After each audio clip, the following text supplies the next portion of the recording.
అమ్మా నాన్న అనాథల పుణ్యక్షేత్రం. తెలుగు రాష్ట్రాలలోని అయినవారంటూ ఎవరూ లేని అనాథులను చేరదీసి ఆదరిస్తున్న యాదాద్రి భువనగిరి జిల్లా చౌటుప్పల్లోని అమ్మా నాన్న అనాథుల పుణ్యక్షేత్రంలో దేశంలో ఎక్కడా లేని విధంగా 600 మంది జీవిస్తున్నారు. తెలంగాణ, ఆంధ్రప్రదేశ్లోనే కాదు, ఇతర రాష్ట్రాలలోని అనాథులను కూడా ఈ రక్షణాలయానికి తీసుకువస్తున్నారంటే ఇక్కడ నిస్వార్థ భావం, నిజాయితీగా అభాగ్యులకు జరుగుతున్న సేవా కార్యక్రమాలే కారణం.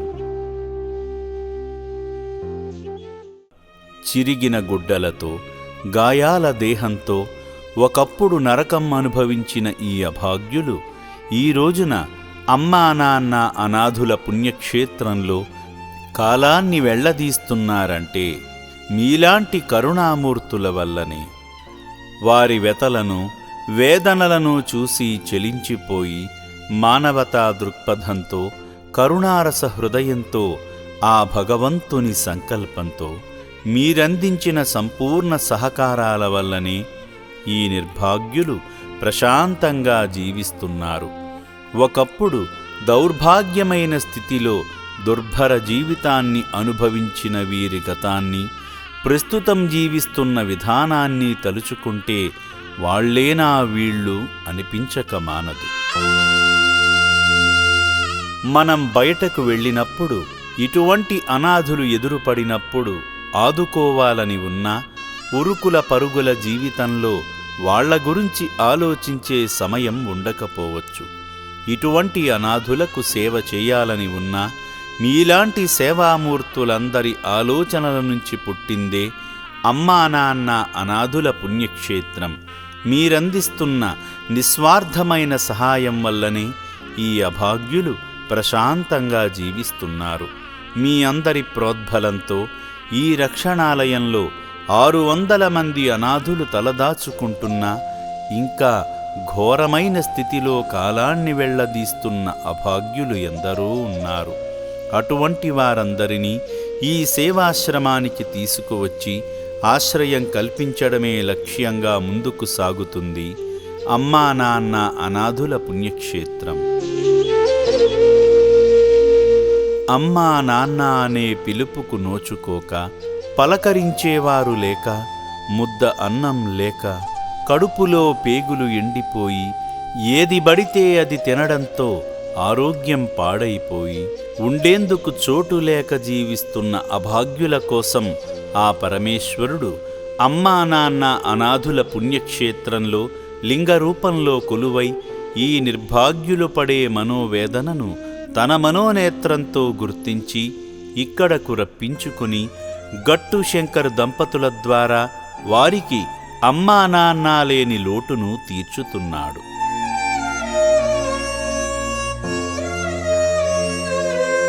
అయినవారంటూ ఎవరూ లేని ఈ అనాథ మహిళను ఆ పరమేశ్వరుడు అమ్మా నాన్న అనాథుల పుణ్యక్షేత్రానికి రప్పించుకొని రక్షణ కల్పించాడు.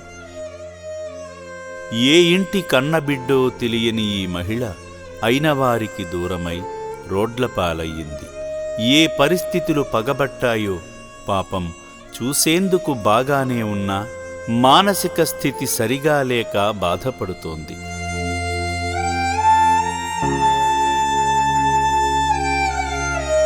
రద్దీగా ఉండే రోడ్డు పక్కనే ఉన్న షాపు దగ్గర కూర్చుని వచ్చిపోయేవాళ్లను చూస్తూ తనలో తానే నవ్వుకుంటూ ఏదో తెలియని మానసిక వ్యాధితో బయటకు కనిపించని ఉన్మత్త స్థితిలో ఉన్న ఆమెను అమ్మా నాన్న అనాథుల ఆశ్రమ సిబ్బంది గమనించి వివరాలు అడుగగా మానసిక స్థితి సరిగా లేకపోవడంతో పొంతనలేని సమాధానాలు చెప్పింది.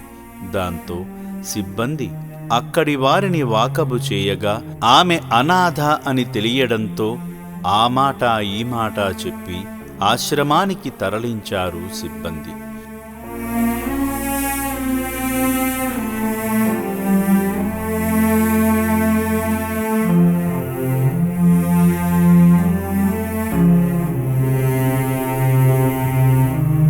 సేవాశ్రమానికి వచ్చిన వెంటనే కడుపు నిండా అన్నం పెట్టి అనంతరం వసతి భవనంలోకి పంపించడం ద్వారా ఈ అనాథ మహిళ పునర్జన్మ పొందింది. తెలుగు రాష్ట్రాలలోని ఇంకా ఎందరో ఇలాంటి అనాథులు ఎవరికీ ఏమీ కానివారై ఉన్నారు. ఇటువంటి అభాగ్యుల కోసమే ఆ లోకనాయకుడు ఈ పవిత్ర ప్రదేశంలో శ్రీ సోమనాథేశ్వరునిగా కొలువై మీ ద్వారా ఆకలి దప్పులు తీర్చి ఆ పుణ్యఫలాలను మీకే అందజేయనున్నాడు. ఈ రక్షణాలయంలో జీవిస్తున్న నిర్భాగ్యులు మీరందిస్తున్న బట్టలనే ధరిస్తూ శరీర రక్షణ పొందుతున్నారు. అయితే 600 మందికి వస్త్రాలు అందించడమంటే ఎంత కష్టమో తెలియంది కాదు. మానవతామూర్తులందరూ ఈ సేవాశ్రమానికి వచ్చేటప్పుడు మీ నివాసాలలోని ఉపయోగించి వదిలేసిన పాత బట్టలను, దుప్పట్లను గాని తీసుకువచ్చి వీరికి అందిస్తే శ్రీ సోమనాథేశ్వరుడు మిమ్మల్ని ఉన్నత స్థితిలో నిలబెడతాడు. అన్నపూర్ణ నిలయమంటి ఈ రక్షణాలయంలో నిత్యము 600 మందికి 3 పూటల 1800 మంది నిర్భాగ్యులకు అన్నదానం జరుగుతుందంటే మీరందిస్తున్న బియ్యము, నిత్యావసరాలు, కూరగాయల వంటి వాటి వల్లనే కదా. కడుపు నిండిన క్షణంలో తడి కళ్లతో కృతజ్ఞతాభావంతో అన్నదాత సుఖీభవ అంటూ ఈ అభాగ్యులు అందించే నిష్కల్మషమైన దీవెనలను ఎంత డబ్బు ఖర్చు చేస్తే పొందగలం చెప్పండి. అయితే పూటకు 600 మందికి 3 పూటల 1800 మందికి నిత్యాన్నదానం చేయాలంటే ఎంత కష్టమో తెలియంది కాదు. 1000 మంది అనాథులు ఉండేందుకు వీలుగా నిర్మించిన శాశ్వత వసతి భవనంలో భవిష్యత్తులో మరింతమంది అభాగ్యులు ఆశ్రయం పొందవచ్చు. ఇది జీవితకాలం కొనసాగే సేవాశ్రమం కనుక నిత్యము 1000 మంది అభాగ్యులకు వంట చేయడమంటే శక్తికి మించిన పనియే అవుతుంది. సరైన వంటశాల లేక అరాకొరా సౌకర్యాలతో వంట చేస్తుండడంతో సమయానికి ఈ నిర్భాగ్యులకు అన్నదానం చేసేందుకు వీలు కావడం లేదు. దీంతో సేవాశ్రమ ప్రాంగణంలోనే అధునాతన వంటశాల నిర్మించనున్నారు. అభాగ్యులకు వేళకు అన్నం పెట్టేందుకు నిర్మిస్తున్న వంటశాల కోసం మీరు చేసిన సాయం ద్వారా పరోక్షంగా వారికి అన్నదానం చేసిన పుణ్యమే ప్రాప్తిస్తుంది కదా. మొన్నటి వరకు ఆశ్రమ ప్రాంగణంలోని రేకుల షెడ్డుల్లో ఉంటూ అనేక ఇబ్బందులు పడిన ఈ అభాగ్యుల కోసం సేవామూర్తుల సహాయంతో అనాథుల శాశ్వత వసతి భవనాన్ని నిర్మించి వారి నమ్మకాన్ని నిలబెట్టుకున్న గట్టు శంకర్ గారు ఈ నిర్భాగ్యుల శాశ్వత మనుగడ కోసం ఈ పుణ్యప్రదేశంలో కొలువైన శ్రీ సోమనాథేశ్వర స్వామికి లోకక్షేమాన్ని కాంక్షిస్తూ శివాలయాన్ని నిర్మించేందుకు సంకల్పించి ఇటీవలే భూమి పూజ చేశారు. ఇప్పటికే ఇక్కడ ఉన్న నిర్భాగ్యులతో పాటు మున్ముందు రాబోయే అనాథుల శాశ్వత మనుగడకు భవిష్యత్తులో ఎటువంటి ఇబ్బంది కలుగకుండా చేయడమే శివాలయం నిర్మించడంలో ముఖ్యోద్దేశ్యం. భక్తులు సమర్పించే కానుకలను పరమేశ్వరుని ద్వారా అభాగ్యుల అన్నము, వసతికి వినియోగించడం ద్వారా శివాలయానికి భక్తులందించే సాయం తాలూకు ప్రతిఫలం తరతరాలు పాటు మీకు మీ వంశాభివృద్ధికి అందుతుంది కదా. అభాగ్యులకు వసతి భవనం నిర్మించడంలో సహకరించి శ్రీ సోమనాథేశ్వరుని అనుగ్రహానికి పాత్రులైన భక్తులారా, మీ దయాగుణాన్ని, సేవా తత్పరతను ఇలానే కొనసాగించి 3 ఏళ్లలో పూర్తయ్యేలా నిర్మిస్తున్న శివాలయానికి తోచిన సాయం చేసి ఆదిదేవుని ఆశీస్సులతో పాటు అనాథుల దీవెనలతో మీ రంగాలలో ఉన్నత స్థితికి చేరుకోండి. విలువైన సాయం చేసిన దాతల శిలాఫలకాలను నూతన శివాలయంలో ఏర్పాటు చేయడం ద్వారా పేరు ప్రఖ్యాతలు, కీర్తి ప్రతిష్టలు వేల ఏళ్లపాటు శివాలయ చరిత్రలో నిలిచిపోతాయి కదా. భక్తి మార్గం, సేవా మార్గం ఒకే చోట కల్పించేలా నిర్మిస్తున్న శివాలయానికి మీరందించే సాయం ద్వారా అపారమైన శివానుగ్రహం, అనాథుల ఆశీస్సులు మీపై, మీ కుటుంబ సభ్యులపై సదా ఉంటాయి. ఈ రక్షణాలయం స్థాపించిన నాటి నుండి శ్రీ సోమనాథేశ్వరుడు ఈ పవిత్ర ప్రదేశంలో కొలువై అటు అనాథులను, ఇటు భక్తులను కంటికి రెప్పలా కాపాడుకుంటున్నాడు. అయితే నూతన శివాలయం పూర్తయ్యే వరకు ఇక్కడి రేకుల షెడ్డులోనే ఆ పరమేశ్వరుడు నిత్య పూజలందుకుంటాడు. ప్రసిద్ధ శైవ క్షేత్రాలకు ఏమాత్రం తీసిపోని విధంగా ముక్కంటీశునికి నిత్యాభిషేకాలు నేత్రపరమంగా జరుగుతాయి. ముందుగా శ్రీ సోమనాథేశ్వరలింగానికి జలాభిషేకాన్ని ఘనంగా నిర్వహిస్తారు అర్చకులు.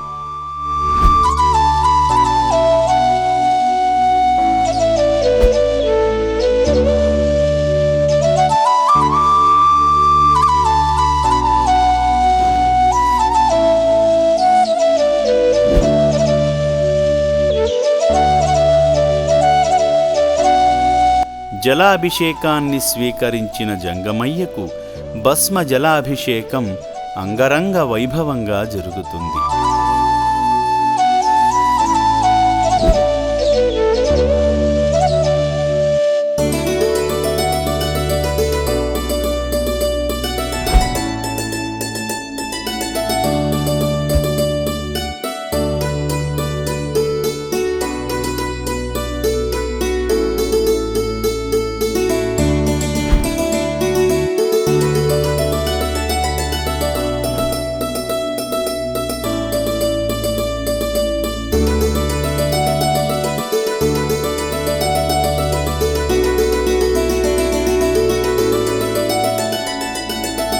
విశేష అభిషేకాల పిదప శ్రీ సోమనాథేశ్వరలింగానికి అలంకరణ సేవ అద్భుత రీతిలో జరుగుతుంది. ఇందులో భాగంగా సర్పాన్ని ఆభరణంగా మలచుకొని నాగేంద్రుడు అయిన పరమేశ్వరుడి లింగాన్ని నాగేంద్రుడిగా అలంకరించిన తీరు ఆహా, భక్తులను ఆనంద పరవశులను చేస్తుంది కదా. ప్రత్యక్షంగా దర్శించుకున్నవారు నాగేంద్రహారాయ నాగేశ్వరాయ అంటూ కీర్తించకుండా ఉండగలరా?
విశేష పూజలు అందుకున్న నీలకంఠేశ్వరునికి నైవేద్యాన్ని సమర్పిస్తారు అర్చకులు. శ్రద్ధా భక్తులతో తయారు చేసిన ప్రసాదాన్ని స్వామి ముందు ఉంచి ఆచమనీయం చేసి, శంకర, భక్తులు సమర్పించిన నైవేద్యాన్ని స్వీకరించి శరణార్థుల ఆకలి తీర్చవయ్యా అంటూ హారతి సమర్పిస్తారు.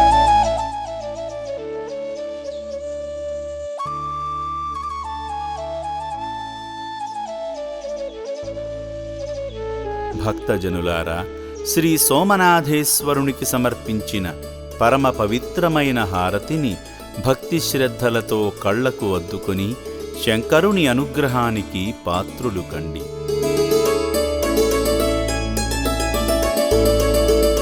భక్తులు సమర్పించిన నైవేద్యాన్ని అన్నప్రసాద రూపంలో ఇక్కడ జీవిస్తున్న నిర్భాగ్యుల ఆకలిదప్పులు తీర్చుతున్నాడు శ్రీ సోమనాథేశ్వరుడు.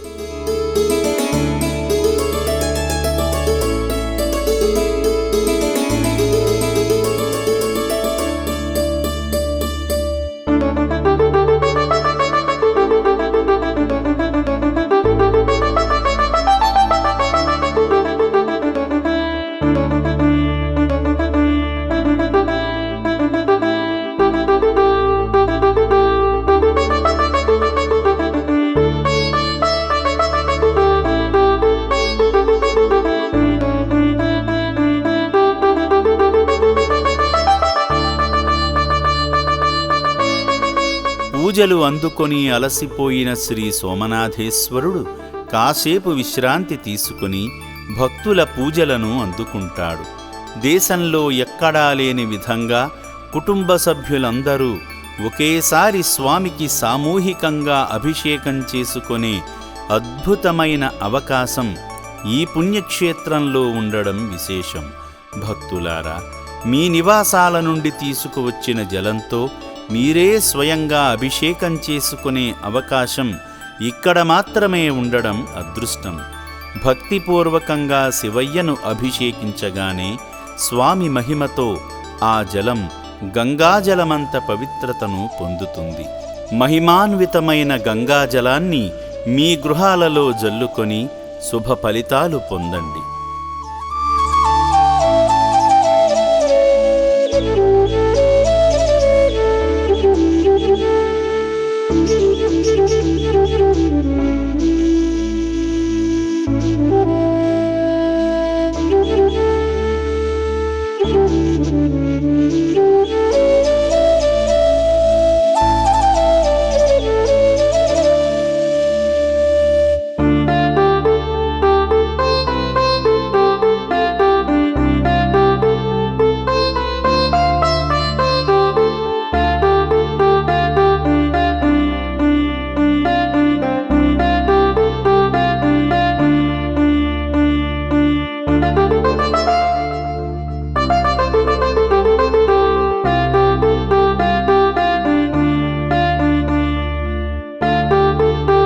భక్తి మార్గం ద్వారా శ్రీ సోమనాథేశ్వరుని సేవలో తరించిన భక్తులు సేవా మార్గంలో భాగంగా ఈ అభాగ్యులకు అండగా నిలబడుతున్నారు.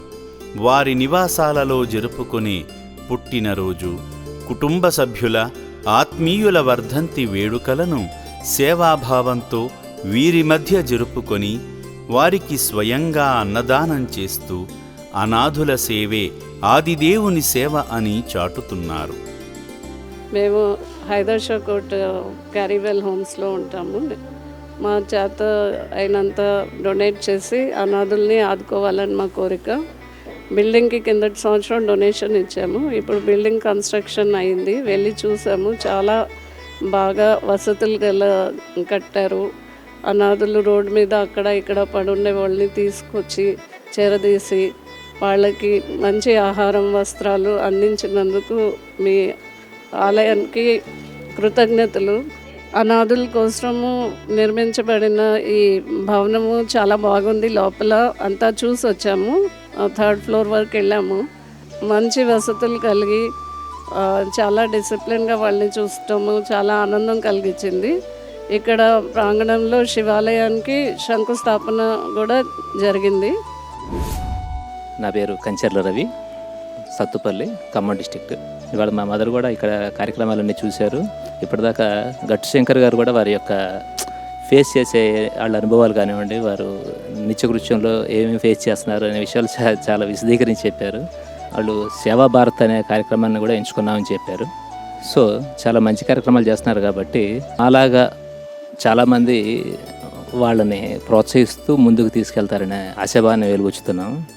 ఇక్కడ జరిగే కార్యక్రమాలన్నీ కూడా ప్రత్యక్షంగా చూసాం కాబట్టి రెండోసారి మూడోసారి రాగలిగాము. నెక్స్ట్ సేవా భారత్లో కూడా మమ్మల్ని ఇన్వాల్వ్ చేస్తూ ఉన్నారు.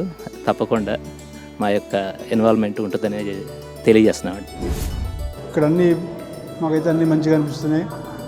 మా బాబుది బర్త్డే ఉండే, రాజేష్ అబ్బాయి. మాకు ఇక్కడ వచ్చి చూసినందుకు మంచి ఆనందం మంచిగా అనిపించింది. గుడి కూడా మంచిగా ఉంది. ఇక్కడ ఈ అనాథలందరం చూస్తే మంచిగా అనిపించింది. గుడి కూడా వచ్చి గుడి దర్శనం చేసుకున్నాం. మాకు చాలా సంతోషంగా ఉంది. వీళ్ళందరినీ చూస్తే చాలా బాధగా కూడా ఉంది. నిజంగా మనం ఒక మంచి పని చేశాము అనే ఒక తృప్తి మాకు అనిపిస్తూ ఉంది. ఏదో మా చేతనైన సహాయం కింద కొంచెం డబ్బులు, నగదును, బట్టలు తీసుకొని వచ్చాము. ఇదే ఫస్ట్ టైం కాబట్టి మాకు ఈసారి ఇంకా కొంచెం వీళ్ళకి ఎక్కువ ఇచ్చే ప్రయత్నం చేస్తాము. తర్వాత మా నాన్నగారిది కూడా మొన్న 25వ తారీఖు 2వ వర్ధంతి అయింది. ఆ సందర్భంగా ఇక్కడ అనాథలకి ఆయన పేరు మీద ఏదో కొంత విరాళం ఇవ్వాలి అనే సంకల్పంతో వచ్చామన్నమాట. ఆయన చాలా 2 సంవత్సరాలు అయినా కూడా మాకు ఇంకా ఆయన స్మృతులు, ఆయన ఇంకా ఉన్నారు అనే ఫీలింగ్ తోటే మేము ఉన్నాము. అందువల్ల ఇక్కడికి వచ్చి మాకు తోచినంత సహాయం ఇవ్వాలనుకొని వచ్చామన్నమాట.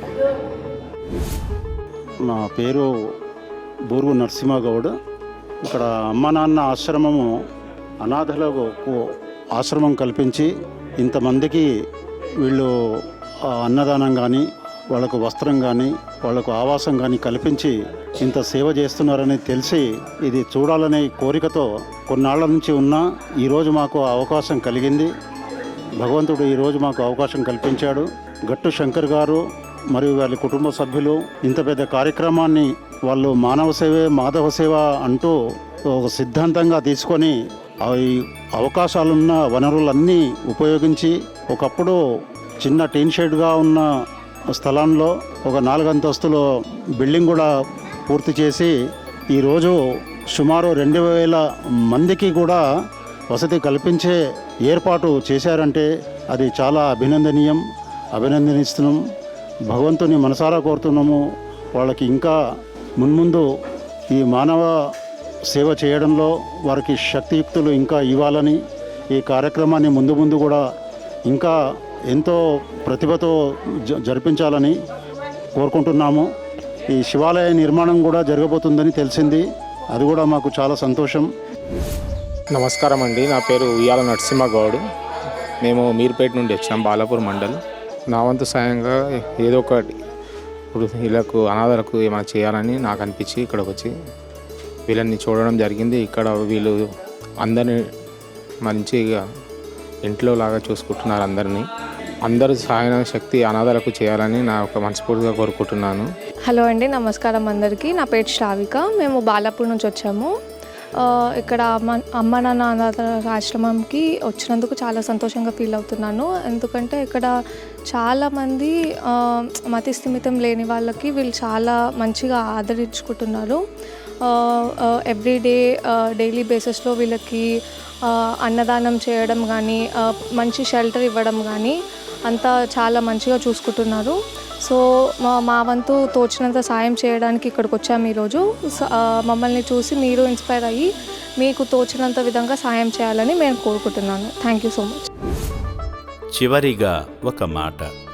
అనాథుల ఆలంబనే ధ్యేయంగా కొనసాగుతున్న ఈ సేవాశ్రమం పేరుని స్వార్థం కోసం ఉపయోగించి చందాలు విరాళాలు వసూలు చేసేవారిని ప్రోత్సహించకండి. ఈ పుణ్యక్షేత్రం సభ్యులెవరూ రోడ్లపైన లేదా ఇంటికి వచ్చి సేవల పేరుతో డబ్బులు వసూలు చేయరు. అభాగ్యుల పేరు చెప్పి దండుకొని కుటిల బుద్ధి చూపించే వారిని నమ్మకండి. సమాజ సేవలో భాగంగా అభాగ్యుల కోసం మీరు వెచ్చించే ప్రతి రూపాయి విలువైనది. దాని తాలూకు ఫలితం వృధా కాకూడదు. ఆ పుణ్యమంతా మీకే చెందాలి. మీరే స్వయంగా ఈ సేవాస్థలికి వచ్చి మీ సహాయ సహకారాలను అందించండి. వచ్చేందుకు వీలు కుదరకపోతే ప్రసార మాధ్యమాలలో వచ్చే నెంబర్లను సంప్రదిస్తే మా సిబ్బందే స్వయంగా వచ్చి మీ సహాయాన్ని స్వీకరిస్తారు. అమ్మా నాన్న అనాథల పుణ్యక్షేత్రం, అమ్మా నాన్న అనాథల పుణ్యక్షేత్రం.